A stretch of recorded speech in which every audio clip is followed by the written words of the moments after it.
Halo kelas 12, apa kabar? Sebaik ya?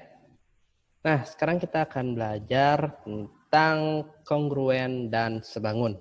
Ya, jadi kita akan melihat PPT di sini ya. Nah, ini dia. Jadi kita akan berbicara tentang kesebangunan dan kekongruenan. Ya.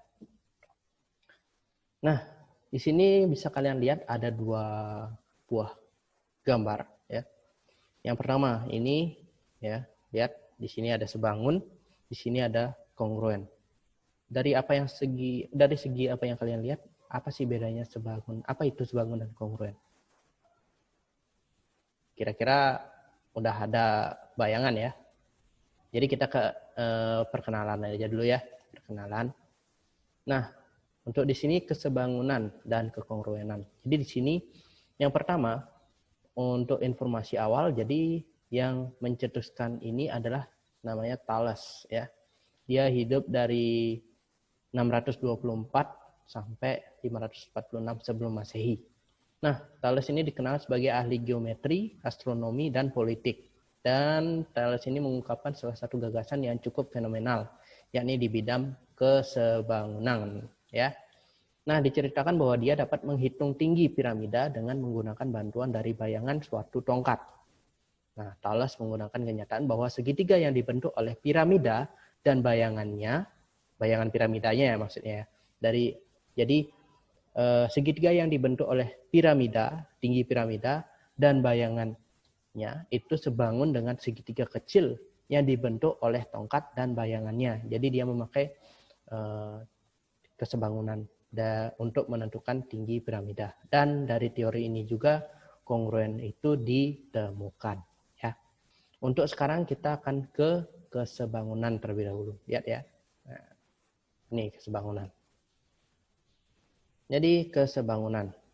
Dari gambarnya kalian harusnya sudah tahu ya. Nah, untuk yang pertama kesebangunan adalah kesamaan perbandingan antara dua bangun datar. Ya. Jadi kesamaan perbandingan antara dua bangun datar.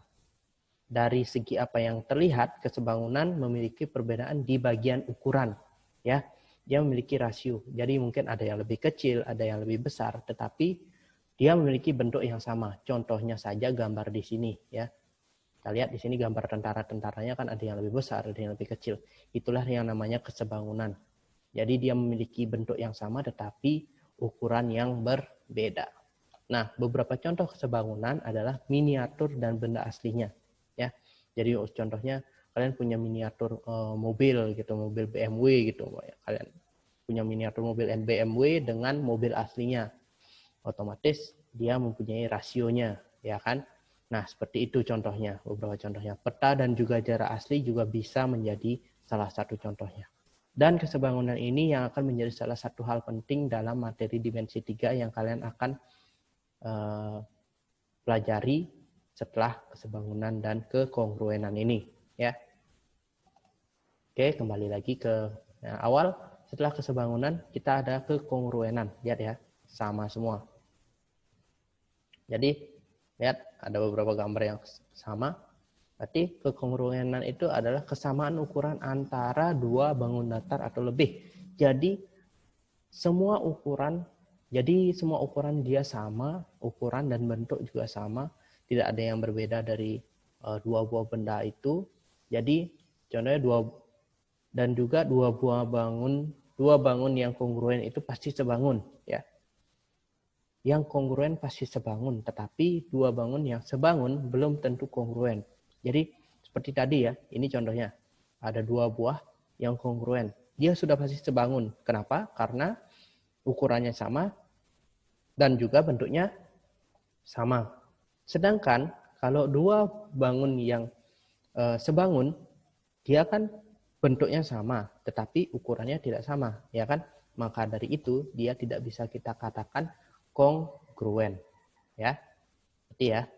Nah, dari segi bentuk dan ukuran dua bangun datar ini sama-sama memiliki ukuran, sama-sama bentuknya sama, ukurannya sama. Contohnya kalian mempunyai membeli dua buah gelas yang identik. Nah, itu bisa dikatakan bahwa dua buah gelas tersebut kongruen, ya. Dan kekongruenan ini penting juga dalam dimensi 3, tapi tidak begitu banyak muncul, lebih banyak muncul kesebangunan nanti. Ya. Jadi mungkin itu saja untuk kesebangunan kekongruenan. Kita lanjut ke latihan dan tugas. Ya, untuk yang pertama tugasnya, mencari tahu teori apa saja yang digunakan sebagai syarat dua buah benda itu sebangun dan kongruen. Jadi di sini ada beberapa syarat, maksudnya beberapa syarat kenapa dua benda itu disebut sebangun dan kongruen. Kalian harus cari tahu itu dan kalian catat, ya. Kalian catat di buku catatan kalian.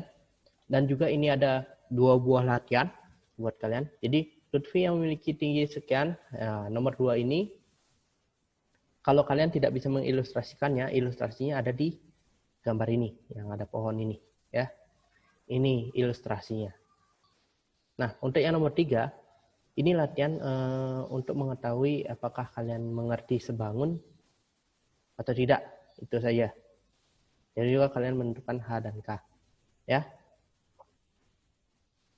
Jadi di sini untuk tugas kalian tetap sama, membuat catatan, ya, membuat catatan yang nanti dikumpul di akhir semester dan itu menjadi tolak ukur Bapak dalam penilaian kalian nanti, ya.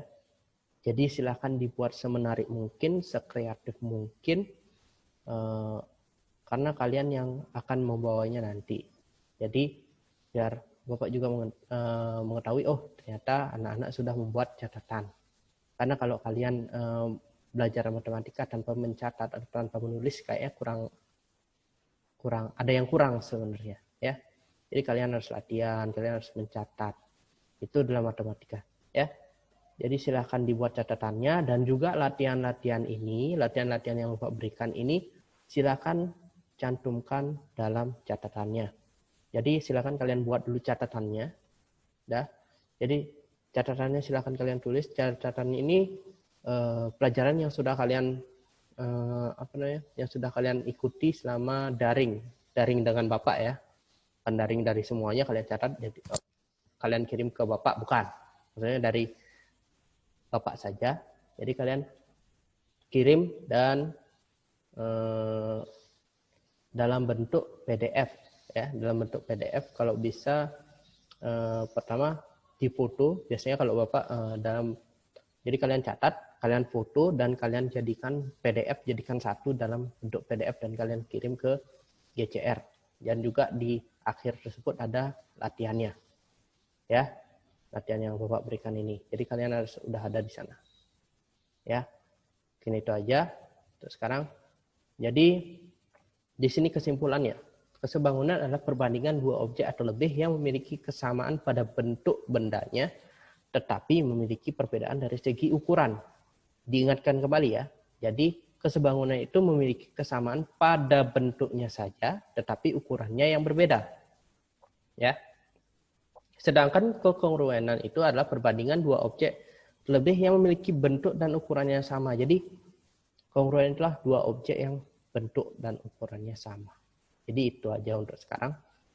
Jadi ingat tugasnya apa, silakan dikerjakan dan kirimkan di GCR. Oke, itu saja untuk sekarang. Terima kasih. Sampai ketemu di video selanjutnya. Bye-bye.